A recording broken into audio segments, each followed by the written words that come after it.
Welcome back to Benny's Custom Works, proudly supported by Sparesbox. This week we're back on the Barra. For those of you guys that haven't caught the first episode yet, this is the replacement engine for our FG Ute. Basically the one in the Ute is still running fine, however it does have a lot of oil leaks. They're all super common problems for FG engines, so rather than pull the engine out of that, have it off the road for some time, we've sourced a second FG turbo engine. This is an FG1 engine, so it was from a 2008 to 2011 vehicle.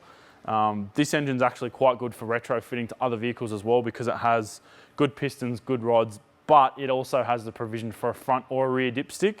The FG2 engines and some of the really late FG1 engines don't have the front sump dipstick provision, so they only have the hole. You can drill it, but it is very fiddly and you do run the risk of punching through the wrong part of the block or punching through the oil filter housing. So it's doable, but I would definitely recommend to source the correct engine if at all possible. But yeah, today we're going to basically assemble this to a long engine. So we're going to get our cylinder head on, we're going to get our oil pump on, we're also putting our oil pump gear and backing plate in that. We're putting some Empire Motorsports 12mm head studs in it as well while we're here. Basically, we're just going to set this up for mild modifications, good for around 400 kilowatts at the wheels.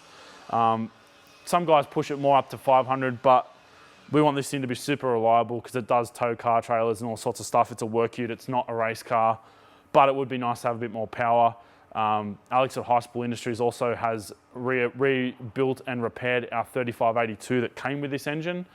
Previously, whoever high flowed it did an okay job, but it wasn't perfect. So Alex has actually replaced the comp cover and the bearing cartridge, so now it's 100% spot on. And then we're going to throw the head on, so we'll crack away.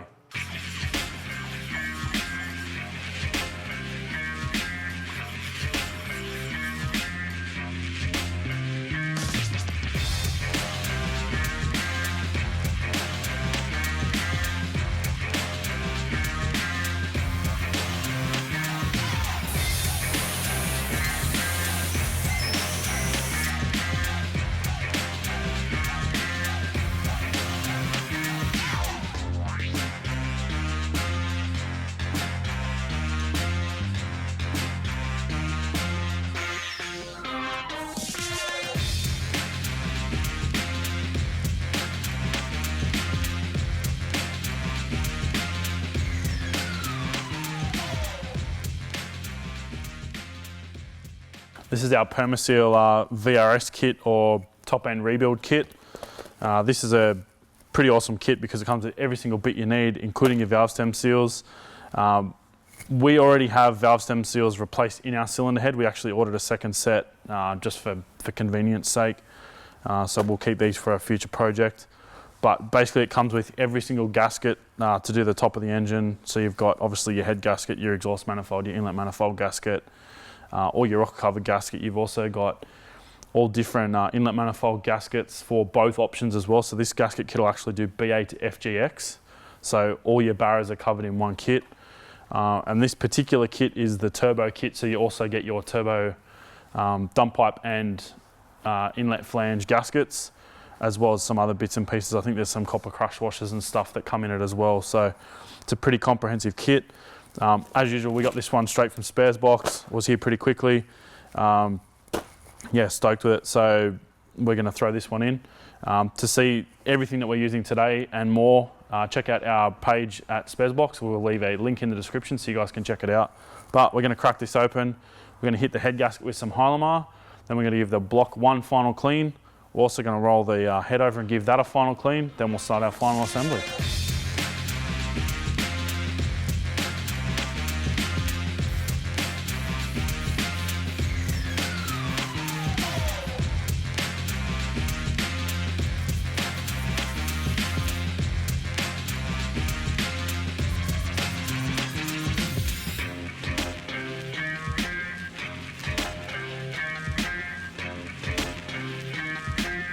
At least these heads are nice and light.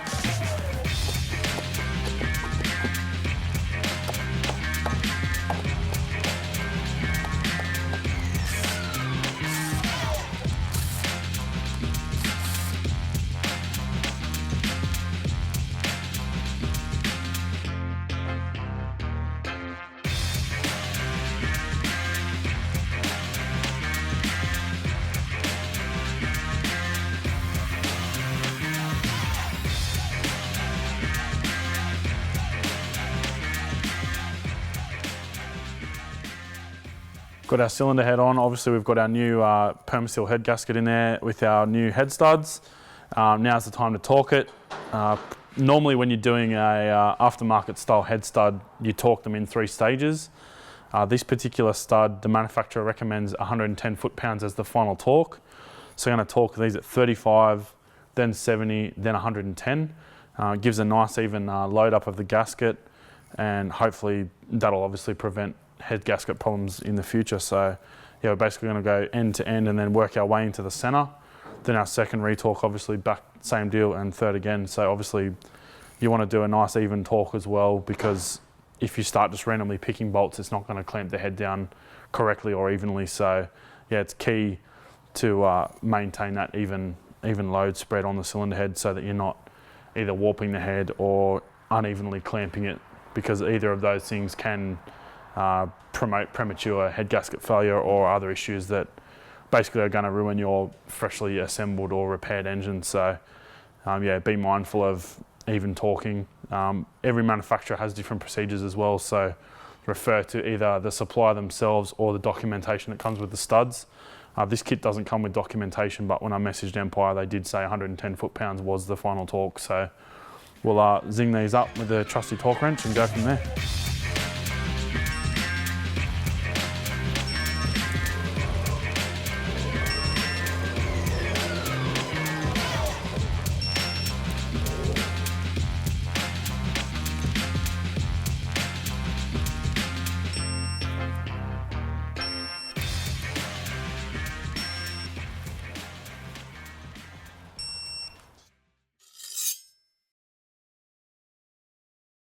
You guys would have seen us just do the first 2 torque procedures on this engine. I've actually done the third off camera, and we've let the engine sit for about half an hour. It lets everything relax and sort of come up to its true tension. So what we're going to do now is actually go through the third tensioning stage again and see where we're at, and that'll ensure that it's tensioned as well as we can tension it without then retensioning it for a third time. So we'll nip it up and it should be good to go.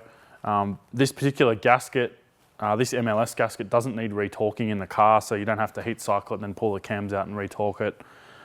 Some do, like the copper gasket and the firings we use in the Cresta. Omar likes to retension those once they've done a heat cycle. So what we've done previously is run the car up on the dyno, or yeah, just let it sit and idle for a while. There's no problem with it idling to warm up, and then retension it.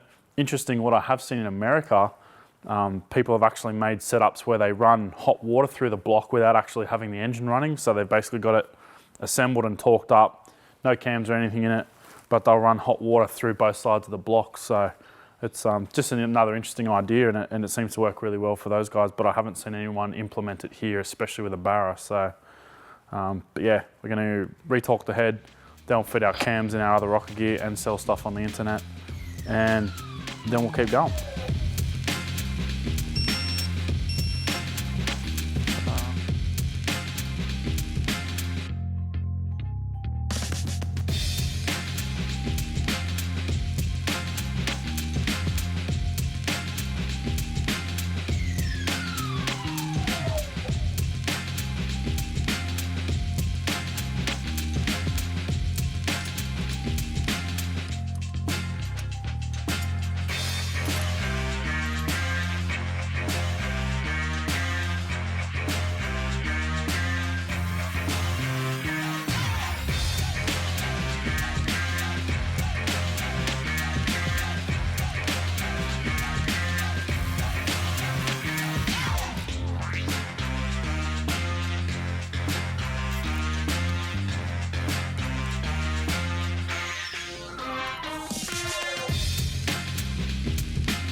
We've just pulled our original gears and backing plate off. This is the original pump for the engine. It's a bit dirty visually, but there's actually nothing wrong with it.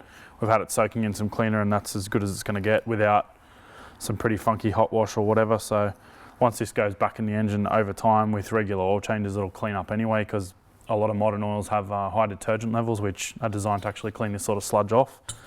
I'd say this probably has a fairly average service history. It's not terrible, but it's not amazing. So yeah, we'll get back on the 5,000k oil change train and it'll clean it up.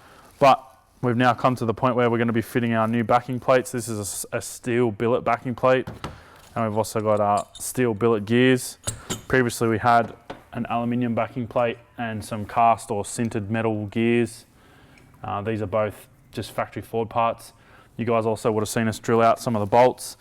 That's pretty common. If you don't have an impact driver, I do have one, but I can't find it. It must be at home or something. We've just used a screwdriver and given it a bit of a tap. Most of them came out, but we did strip 2. I normally drill the head out with a 6mm drill, and that pretty much knocks it off, and then just run an 8mm to completely pull it off. Once you got the heads drilled off, they literally just wind out by hand. There's no tools required or anything. The tension is physically in the tape or on the factory backing plate. So yeah, once you drill that out, they just come apart easily. But we're going to chuck this back together. Obviously they're the old gears, they're useless. Good way to test if they've got a problem is if you drop them and they break. No, they didn't break. That's a surprise. Normally they actually do break. Take 2. Move these original gears. Ah, there we go. That's what happens.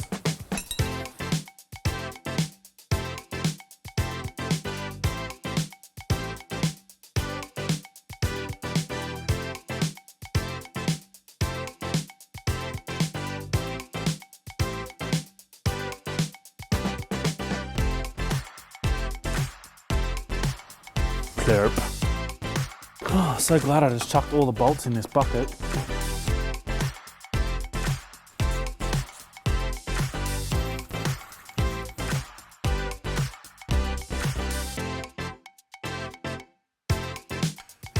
Tight.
Ta-da.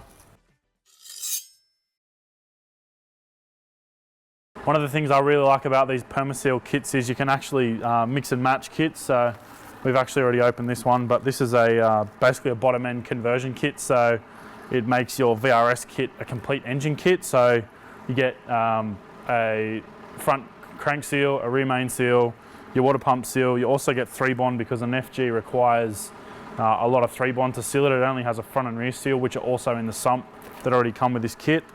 And you also get your rear main seal, as well as an O-ring for your oil pickup. We already had a new one on the pickup, so we've just used what we've got. But we're gonna throw this front crank seal in, and interestingly, it actually has a Ford logo on it. So Permaseal actually supplied genuine gaskets and seals as part of their kit, so that's pretty cool. So let's smack this in.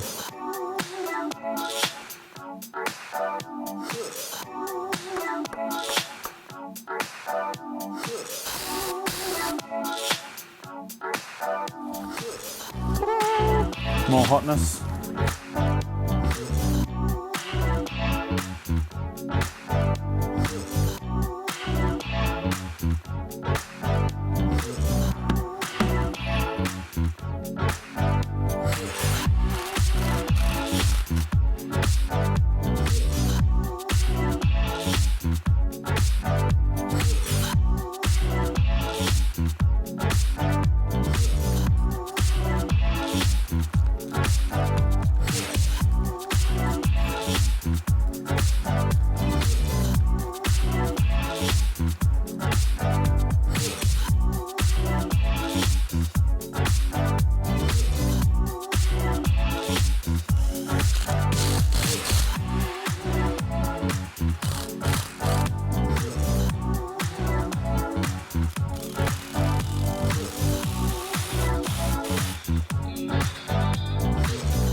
Nailed it.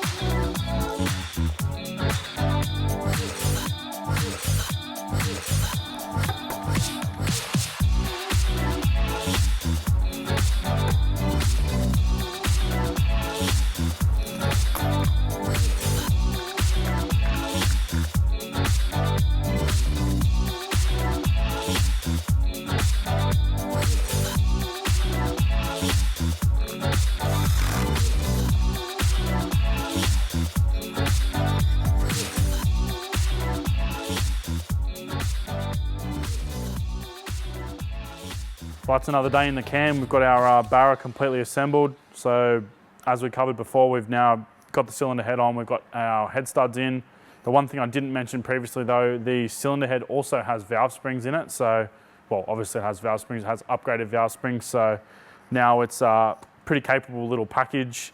This thing's good for between 400 and 500 kilowatts, depending on how ambitious you want to be. But our little 3582 will be pushing it, I don't know, fairly reasonably, but we're not going to go crazy with it. I'd say if we make 300 kilowatts with it, I'll be pretty stoked. Also, we've got a standard ZF transmission in the car and a standard tail shaft and currently a standard diff. So we don't want to go too crazy and then starting to find the limits of the other bits in the car, because it is my daily, it is a work car. But it's nice to have a little bit more power and also be reliable. So next episode with the Falcon, we're going to be swapping this in and the old one's going to be coming out. And hopefully by the end of that, we'll have a functioning ute with a new engine. Thanks as always to Sparesbox for all the bits. They've got us sorted yet again. To see all the bits we've used today and more, check out the link in the description to our Sparesbox page. That'll give you a rundown of all the bits we've used. Thanks for watching, guys, and we'll see you next time.